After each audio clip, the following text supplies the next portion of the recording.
Hello and a very warm welcome, viewers. You're watching the brand new edition of India Fights Back with your host, Kriti Mishra. Government has said that around 40 crore population of the country is still vulnerable to COVID-19. ICMR DG Dr. Balram Bhargav said that fourth round of National Sero Survey was conducted in 70 districts in June and July 2021. The survey was conducted over 28,975 individuals, apart from 7,252 healthcare workers. He said the fourth survey design was slightly different from the previous three Sero surveys, as children aged 6 to 17 years were also included this time. Dr. Balram Bhargav said that the overall Sero prevalence in the entire population is 67.6%. In unvaccinated, the Sero prevalence was 62.3%, and with one dose of vaccine, it was 81%.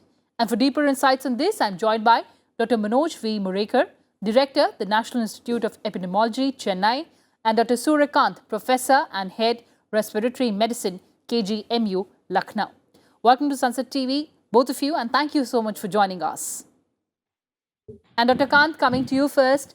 Before we get into the findings, let's try and understand what is Sero testing and why is it important in our fight against the pandemic? Kriti, thank you very much. Actually, Sero testing is the testing of blood sample in the random sampling of the people from the society, and it is being done, the antibody testing done against the COVID virus infection. So if we know that in the given sample, that's how much percentage of the people they are positive for the antibody, this shows that these people, they have been either infected or vaccinated, and out of them, they have developed the antibody titer, means they are having now immunity against COVID-19. So this survey, serosurveillance studies, they show actually the immunity profile of a community or society. All right, sir. Okay, Dr. Murekar, let's talk about the figures and the findings now. The overall Sero prevalence in the entire population is 67.6%. What does that mean, sir? Yeah, as Dr. Kant mentioned, about two-thirds of India's population by June, July 2021 had antibodies against SARS-CoV-2. And these antibodies could be because of natural infection or because of vaccination. We know that India introduced COVID vaccine or started COVID vaccination since 16th of January. So what these findings indicate basically is overall at the national level, two-thirds of the India's population had antibodies against the virus, whereas one-third of the population was not having any antibodies, was not exposed to the virus. And as you rightly mentioned in the beginning, one-third population of India remains vulnerable, remains susceptible. And it is quite possible that areas where the prevalence is low, prevalence of antibodies is low, you may get more number of cases in coming days. All right, Dr. Kant. So the person who received both the doses of vaccine, the Sero prevalence was around 89.8%. Does that give us huge respite? Actually, that's a very wonderful news. That's a very good news, I would say. This again showed that vaccination is the only and ultimately answer for the COVID-19 infection. You have to believe on vaccination. Vaccination is the only choice, and we have to follow the vaccination rules. Actually, the 90% antibody titer formation in those who have received both vaccination, this shows the wonderful efficacy of the vaccine. So now people should not think of any hesitation, any query, any myth about the vaccination efficacy. This Sero survey has proven clear-cut the wonderful efficacy of the vaccine, and we should go ahead for the vaccination. And now I would say that I am Dr. Suryakant is the happiest person in India, because now our country is heading towards the herd immunity. Now we can save our 135 crore people of Indian population from COVID-19 infection if we continue with the same pace, rather increased pace of vaccination and of course COVID appropriate behavior. So only two things, if we follow for a few months, we can conquer the COVID-19 infection. We can develop the herd immunity and we can make India COVID free. All right, sir, you made a very important point about herd immunity. Let me take that to Dr. Morekar. Sir, do you think that we are heading towards herd immunity now, given these sero testing results that we have, the findings that we have? Yeah, I'll basically say that we should not be very complacent with this result. Of course, the results indicate 2/3 people are already having antibodies, but you must understand that these are figures at a national level. There may be variations within the districts, within the state, which are not captured in the sero survey. That is first thing. The second thing is that 40 crore population is still a large population which are not exposed, which is still susceptible, and you may still get cases if we don't follow the non-pharmaceutical interventions, the COVID appropriate behavior. If we don't vaccinate these people, if we don't follow all the messages that have been given to the public by the government earlier, if we don't follow them, we may still see the surge of cases in this area. You said that we don't have to be complacent, and also you made a very important point about the national figures, and of course these figures can vary from district to district. Dr. Kant, as Dr. Morekar is saying that these are the national figures, these figures may vary from district to district and village to village. What is your opinion on that? Krati, you are true, and Dr. Manoj is also true that that's a very small number, 28,000 from the general people and 7,500 from the healthcare workers. So, but it's a random sampling. This is a very scientific UC sampling. And this also involved the urban sample as well as the rural sample. And if you know, the good news is that urban population shows 70% seropositivity, while rural population also surprising show 66% positivity. So that's a good news.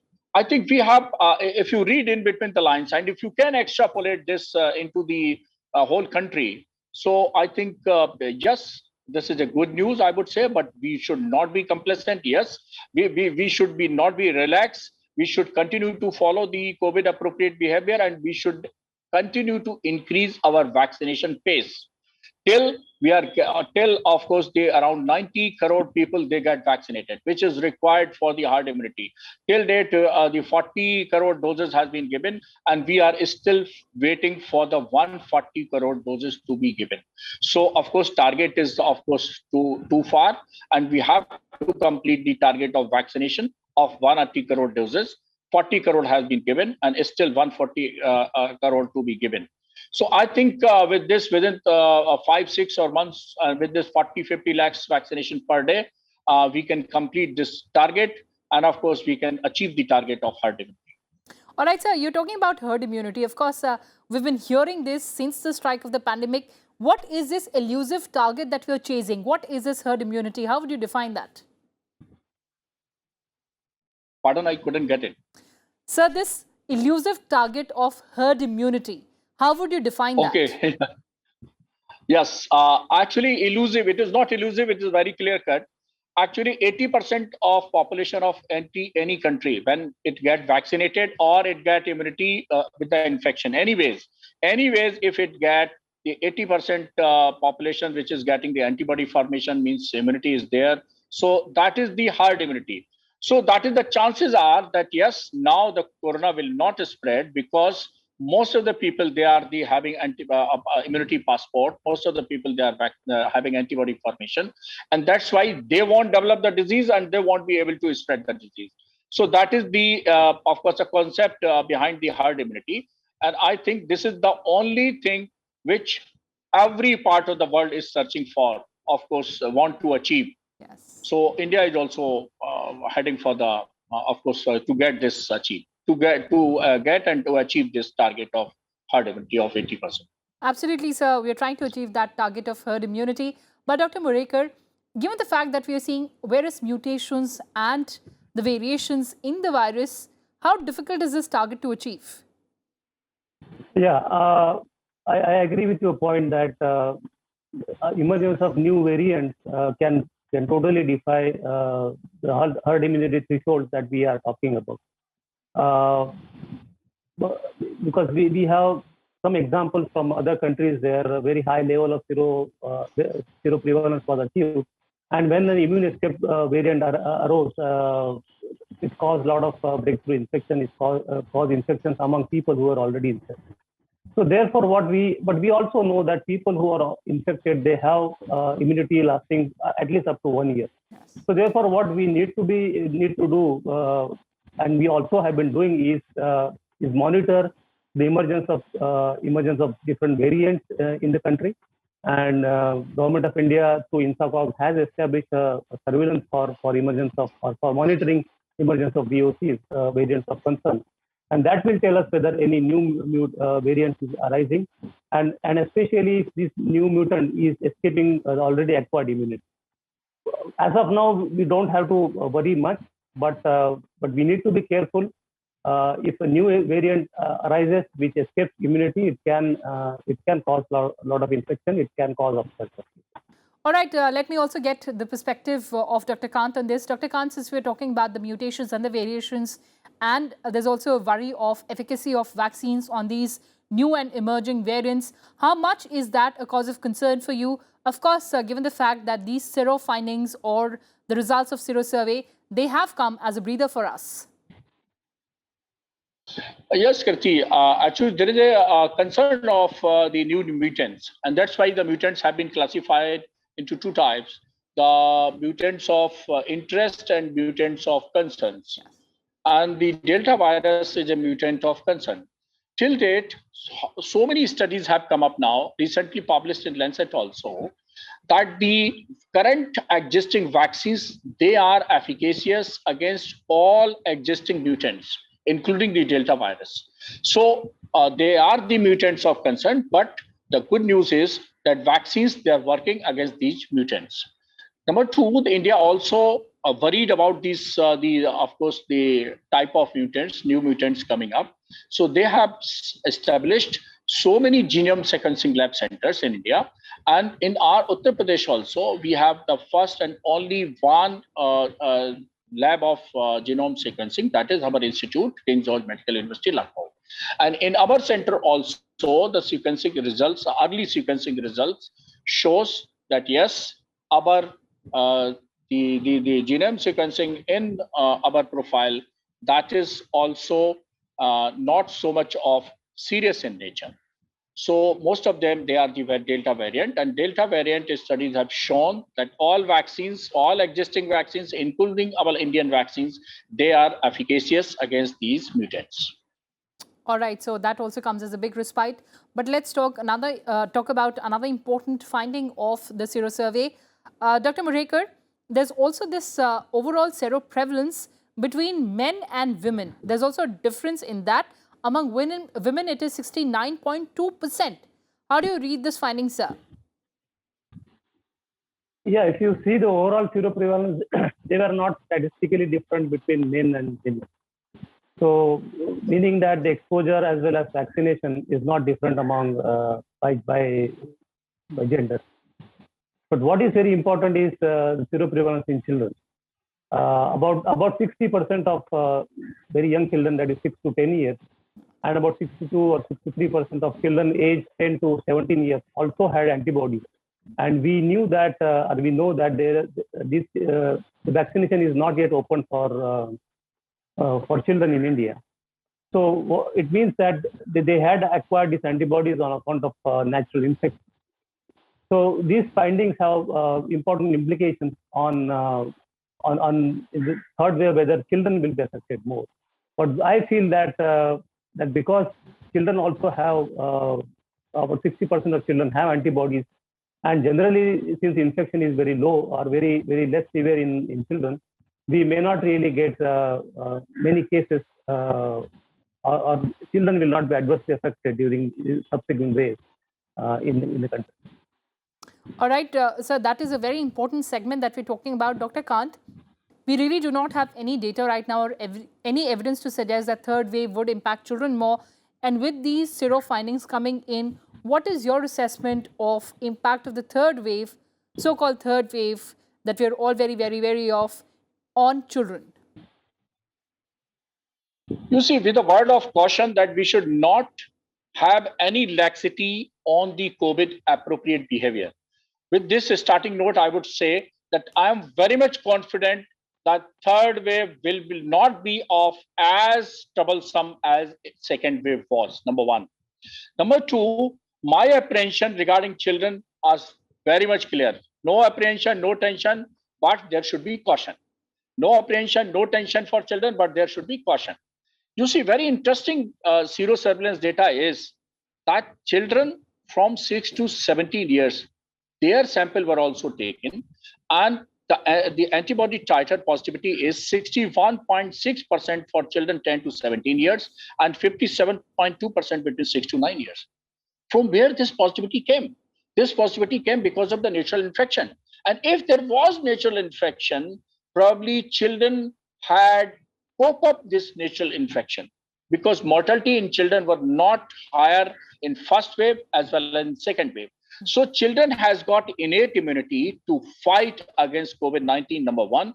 Children has got less number of ACE2 receptors, and that's why susceptibility is less. And number third is that children has developed, you see, significant number of the serosurveillance positivity. That's also good sign. And the fourth good news for children is that vaccine for the children is also coming from two Indian vaccine. One is, of course, Covaxin, that is third phase clinical trial is going on.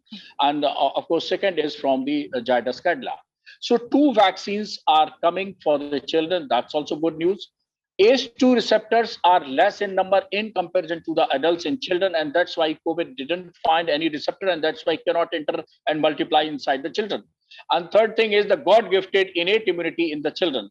And overall, that schools were closed for last 18 months. So that is the 4-5 points which goes in favor of children. And I will definitely say that when children could survive in first wave, children could survive in second wave, there is no reason that third wave will come with a pediatric mutant. There is nothing like a pediatric mutant, pediatric variant that is specifically the corona will smell or corona will identify this is the child below 18 years and I should hit them. No, there is nothing like this. So I am probably one of the rarest sample in this country who believe that children will not be affected extraordinarily in third wave. Yes, you can listen me clearly. Children, my opinion is, and for last 6 months I'm saying this, that children will not be extraordinarily affected in third wave. So children, but a part of question is there that everybody, including children, the COVID appropriate behavior have to be followed. Absolutely. So 5 regions for children, 5 good news for children. Yes, sir, that's a very good news, and we do hope that that happens. But time for closing comments from both my guests. We know that the implications of this kind of sero survey, that is going to be very, very important. But we don't know how this virus is going to behave. So how do we avert subsequent waves? Dr. Murekar, to you first. Yeah, I think there are at least 3 or 4 or 5 important messages that the sero survey findings give to us. The first is that since 1/3 of population still don't have antibodies against SARS-CoV-2, we need to make all efforts to vaccinate the remaining adults in our country. That is first thing. The second thing is that everybody needs to follow COVID appropriate behavior. There shouldn't be any gathering, any sort, maybe political or religious or societal gathering should be totally banned. Everybody should wear masks in the community. That is the second important message. The third important message is that we need to continue to do surveillance for COVID-19 that we have been doing since last 18 months. Yes. So that is very important thing, because this surveillance will identify any upsurge of cases, any small clusters, any outbreak of cases. So that needs to happen. The fourth thing which I mentioned earlier also was we need to monitor the emergence of new variants in the country, and especially if variants from a new outbreak needs to be looked for. And the last important point is that the data, the sero survey data that we presented, that ICMR came up, is a national data, our national level data. It doesn't talk about regional variation. It doesn't talk about state-specific variations or district variations. So it is also important to generate local data to guide the COVID response. So I think these are the 5 important messages that the Zero survey tells us. Absolutely, sir. Very pertinent points there put forth by you. Dr. Kant, your closing comments, sir. Okay, I think I agree with Dr. Manoj. The first thing is that children need not to be scared, but they must be cautious. They must be cautious, and whenever you see they come out of the home, of course, they should follow the COVID appropriate behavior, number 1. Number 2 is, that's a very important thing, that immunity is also a very important tool to fight against any infection, including the COVID-19. And for children, it is recommended that please shift or switch over from so-called the fast food diet to the traditional Indian diet. Always remember at the end of the day, have you taken 1 green vegetable? Yes or no? Have you taken 1 fruit? Yes or no? Have you taken pulses? Yes or no? Have you taken milk or milk product? Yes or no? So 4 questions to be answered at the end of the day by for all children, that yes, if you are following, if you are taking the 1 green vegetable, if you are taking 1 fruit, if you are taking 1, of course, serving of the pulses, and 1, of course, the milk or milk product. If 4 things you are doing, your immunity will be good. And of course, half an hour exercise, any form, yoga, pranayama, meditation, whatever it is, or running, walking, whatever it is. So half an hour exercise with 4 questions in the diet. If you are doing this, your immunity will also be good, and that will, of course, protect you against the COVID-19 infection. And third thing, for all those who are 18 years above, that please vaccinate, and please choose the vaccine, not the virus.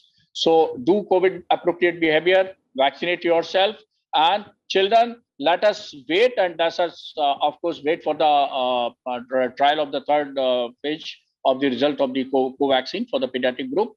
And as soon as the vaccine for the pediatric group is available, the children less than 18 years, they should also be vaccinated. And probably within few months, we will get the target of 90 crore vaccination in this country, 90 crore for the 90 crore people, and of course 180 crore doses. And of course, we will of course have corona-free country. All right, let me borrow your sentence, Dr. Kant, for closing this show. Choose the vaccine and not the virus. On that note, thank you so much for joining us, Dr. Murekar and Dr. Kant. Thank you. Well, viewers, that's all we had for you in this edition of India Fights Back. But before that, let me remind you once again, to stay safe from the coronavirus pandemic, remember to wear your face mask at all times. Wash your hands and face regularly. And ensure physical distancing whenever you're stepping outside. Remember, these simple precautions are all it takes to defeat this pandemic. Take very good care and goodbye.